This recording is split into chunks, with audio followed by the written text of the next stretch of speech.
Hi, welcome to this new tutorial. I was always obsessed in how we could use the vector displacement that you can see here. This is a hamburger in nodes. If this is just a sphere, I found a way to convert to mesh that displacement. There's always people saying that vector displacement it's only used in November, but maybe if we can convert it to mesh, it may be useful. I will show you how to do it, so let's get started. Okay, so let's say you have your file here, your vector displacement. We could maybe try to do a simple one, but I want to show you that works even in very complex shapes. So the first thing we need to do is we will unplug this. This is the displacement information. I will show you how it looks. In this case, this is what we have. In the black areas, we have negative numbers.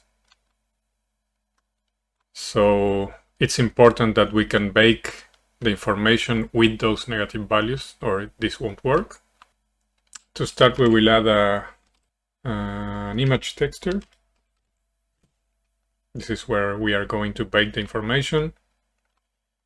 And we will use, it's important since in my case, for example, I use multiple UV maps to do different things inside the vector displacement, the setup.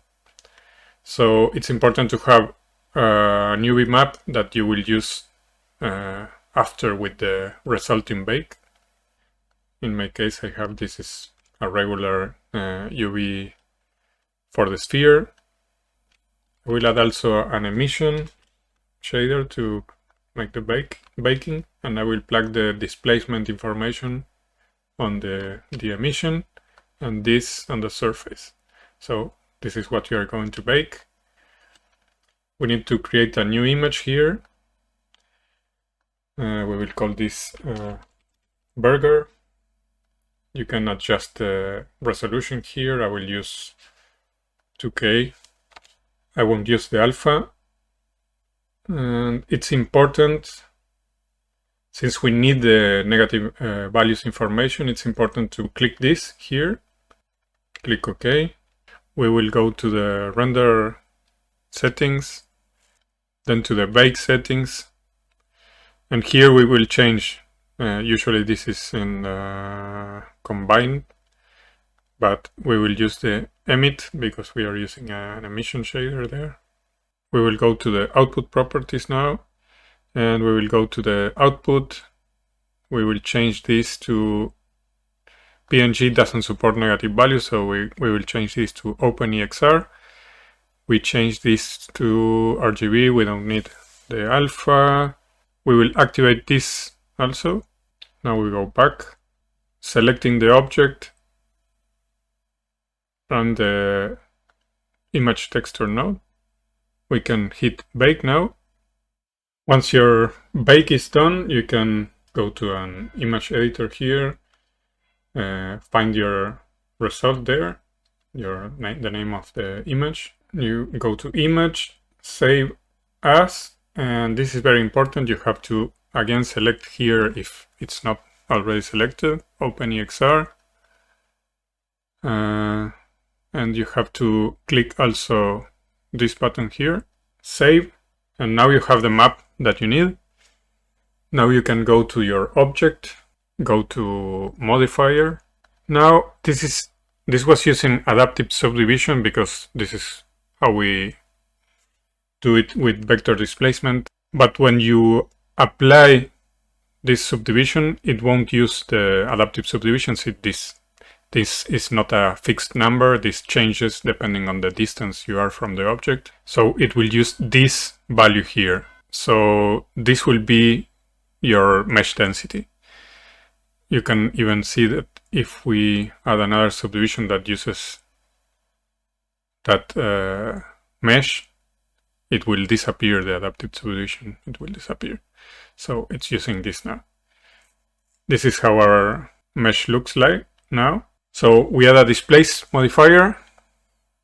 We will set the mid level to 0. We will change the direction from normal to RGB to XYZ. Now we have to load our image here. We can create a new image. Go to this button here to adjust. And now we can load. This is my burger here. At first you will see crazy stuff happening because we have to adjust some things. Use the color space raw.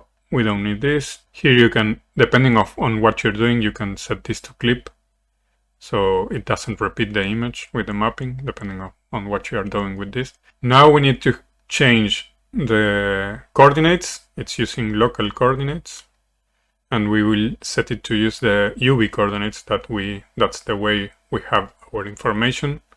So we will use UV. Now we see that it's almost working, but there's a little problem here. It's my negative values. So we have to fix that, and to do that we will go again to the image, to the texture properties here, and in colors, as you can see, we have a clamp here that it's preventing the values, that's clamping the values from 0 to 1, but in this case we want the negative values. So if we unclamp this, as you can see, everything is working now. And now, as you can see, we have a mesh that we can simply apply here, and this is already a mesh. With the strength here, you can change from the sphere to the displacement.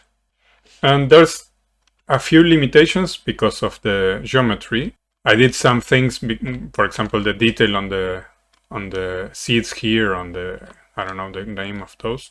It's gone because of the density. If you go super high and you bake a super high map, you will have the result. You can see as we increase this number, we get finer details.